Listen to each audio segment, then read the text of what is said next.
Hey, it's me, Destin. Welcome back to Smarter Every Day. This is my buddy, Chad. Hey. We're absolutely giddy because we've been working on something for how long? 12 years. Well, I mean, like, that's us hanging out, but we're working on this project for how long? I don't know, a good 4 months. 4 months. Chad's really good at software, and we had an idea, and so there's a patent pending product that we're working on. What it does is it eliminates kickback from hand saws. Chad, do you want to explain what's going on here? Yeah, so you'll be cutting a big sheet of plywood, and as you get down towards the middle of it, the pieces that you've already cut start to bend towards each other, and they'll pinch the blade. And when the blade gets pinched, it becomes kind of a wheel. And these teeth, since they're coming back towards you, catch in the wood, and then the whole saw comes back at you. It's a big deal. If you've ever had it happen, maybe a couple drops of pee came out. You know exactly what I'm talking about. We're gonna show how it works first with the high-speed camera, and then we'll show you the fix we have for kickback. Turning it on, 3, 2, 1. Ready? It wants to go. I'm ready. 3, 2, 1. Whoa, it's still on. Kill it. What are we doing? And it came out because it got to the knot. Yep. You notice we have this chain and we've got this danger radius there. We show and make sure that the chain's not going to hit the... Yeah.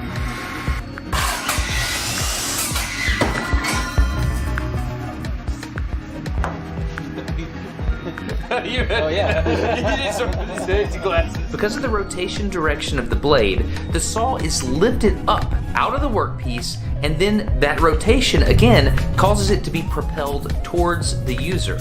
Now obviously, if this were to really happen, you would want to release the trigger on the saw, and in this test we have it zip tied so we can actually see what's happening.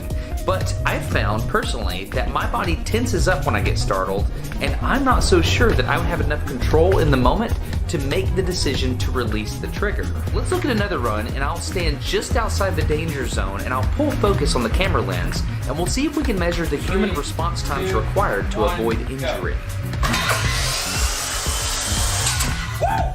That's scary. Okay, in this run, look at the timer in the top right of the screen that's counting from the moment the saw starts rising up out of the wood. You can see that the blade is fully released from the wood within 80 milliseconds, and it's already headed up towards your gonadular region. Assuming that you don't tense up, you would need to respond by releasing the trigger well within 1/10 of a second. Once the blade is freed from the wood, there's no longer any resistance, and therefore the blade increases speed because the motor is adding angular momentum to the system. Now, that makes it even more dangerous, and you can see here when the blade falls back down and comes back in contact with the wood. Just imagine if that was flesh. And keep in mind here that this is a slow-mo video. All of this that you're seeing here is happening in just 1/10 of a second after the blade has leapt up out of the wood. Obviously, the ideal time to respond to a kickback event is before the saw even leaves the wood. The problem with all this is oftentimes humans simply can't react that quickly. That is no bueno. It's a bad day, man. Okay, so that's kickback. It's very scary. Now what we're gonna do is show you what we've made. What would you call it? It's a multi-axis detection system that can figure out kickback based on machine learning. Keep going. and basically dynamically break the motor. Yeah, so I can give you a demo on the first one that I built. So I'm gonna turn it on and let go with my finger, and you'll hear it turn off quickly. See that? Yeah. If there was no brake, it would keep spinning. So I put a sensor in there to sense the kickback, so that when I do that, it shuts off automatically. So your finger was still on the trigger, but you just accelerated it backwards. Right. This was the first one that I built, and since I just used an accelerometer, there are some false alarms. Like if you bounce it around or just normal use, it can trigger.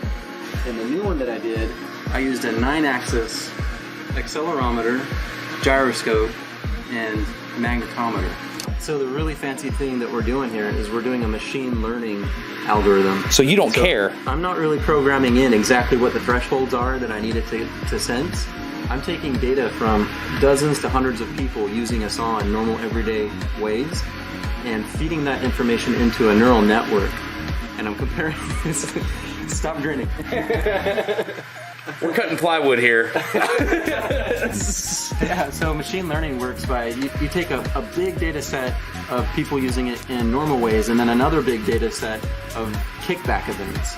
And the computer automatically takes all those all those data sets and figures out what the anomalies are, what's unique to Kickback that's different from normal use. So you hogged out the handle, it looks like? I did.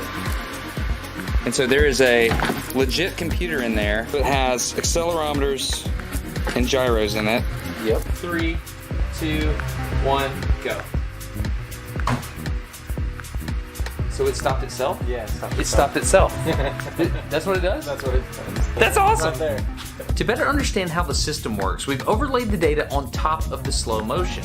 We're measuring 9 different sensors here, but for simplicity's sake, let's just look at the overall magnitude of the acceleration, which is in yellow, and the magnetic field, which is in red. You can see that when the saw itself, not the blade, but the saw itself, starts to accelerate, the saw's braking system is applied and the magnetic field starts to work against the rotation of the blade.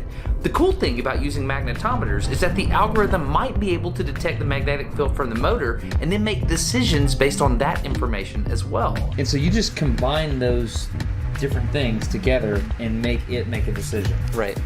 I just let it capture all that data. I don't tell it what's important. After the fact, if it's been a kickback, I annotate the data with this was a kickback event. And then I have a whole bunch of other files that are regular use cases, so that figures out what's important in the kickback event to trigger off of. That's awesome, dude. Yeah. 3, 2,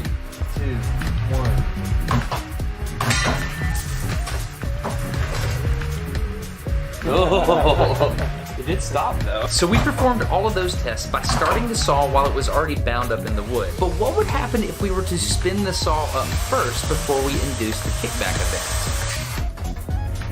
This graph is stinking awesome, and it tells the whole story. Let me walk you through it. Okay, if you look back here on the left, you can see this red spike. That's when the motor was first spun up. That's the torque associated with accelerating that blade rotationally, right? So as we move along here and we bump the front of the saw, that induces a kickback event. And you can see that in the data by this large yellow acceleration. And at that point, that tells the algorithm, uh-oh, there's kickback, and so it applies the brake. And you can see this red spike in the magnetic field. That is the saw's brake being applied and trying to stop that rotation of the saw blade. So you can actually see that happening, and it tapers off as the velocity of the saw blade decelerates. This is awesome. I mean, like, high five, we just used science to stop a kickback event. Well, I mean, it's even cooler because it's high five and not high four, which is what could happen if the kickback, I'll shut up now. Okay, here's the final test. I know how to run a circular saw the correct way, and I also know how to do it the wrong way. So I'm gonna try to induce kickback with the algorithm running from my hand and see what happens. Okay, here we go. Stop. This should be on saws. If you can detect the profile of a kickback event in Newtonian physics, then you can implement the brake that's already on the saw. Yeah, so the brake's already in there. All you need is a little sensor to figure out when to hit the brake, and that's all we're doing. Yeah, so if you think this needs to be in tools, please tweet this video to your favorite tool manufacturer, and then tool manufacturer, come talk to us. We'll put a link down in the video description. Wait till you see the chainsaw experiment. I'm about to tell you something that's a pretty big deal in my life. It's a book called Seven Eves by Neil Stephenson. I listened to it on Audible, which sponsored this episode.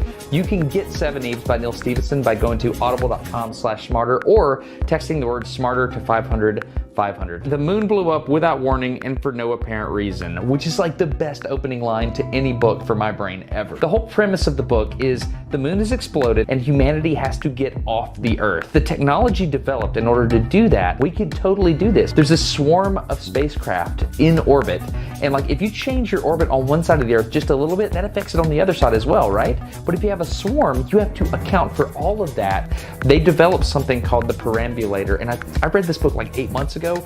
I still think about the perambulator because the orbital mechanics hold true. Whip dynamics, there's artificial intelligence used in robots to help mine asteroids. It's amazing. So I know there's supposed to be a movie adaptation of this book. So Ron Howard, if you're listening, I want to be in the movie. Whatever, I'm not taking this, I really like the book. I love the fact that if I'm listening while I'm driving, which is how I listen to audiobooks, I can swipe my finger and tap a button, and that's how I can save an audio bookmark. I can listen to it later. It's an amazing book, 7 Eves by Neil Stephenson. Get this by going to audible.com/smarter or text the word smarter to 500-500. That book will change your life and it'll change the way you think. The thing I like about this is it's going to make your life better, and that's why I love my collaboration or partnership, whatever you want to call it, with Audible. They're rad. If you're the kind of person that subscribes to YouTube channels, then I hope you would please consider doing that with Smarter Every Day if you feel like this kind of content earns it. If I've already earned your subscription, then I would like to try to work on convincing you to click the bell, because the next few videos are redonkulous. Like, we're starting with Rocket Saw, and it just goes up from there. It's going to be amazing. If you want to learn more about the stuff Chad and I are doing together, we call it Lantern Safety Kinetics. There's a link down in the video description. The idea is to put brains in your hardware and make stuff safer. Thanks for watching these videos. I really like making them, and I hope you like them too. I'm Destin. You're getting smarter every day. Have a good one.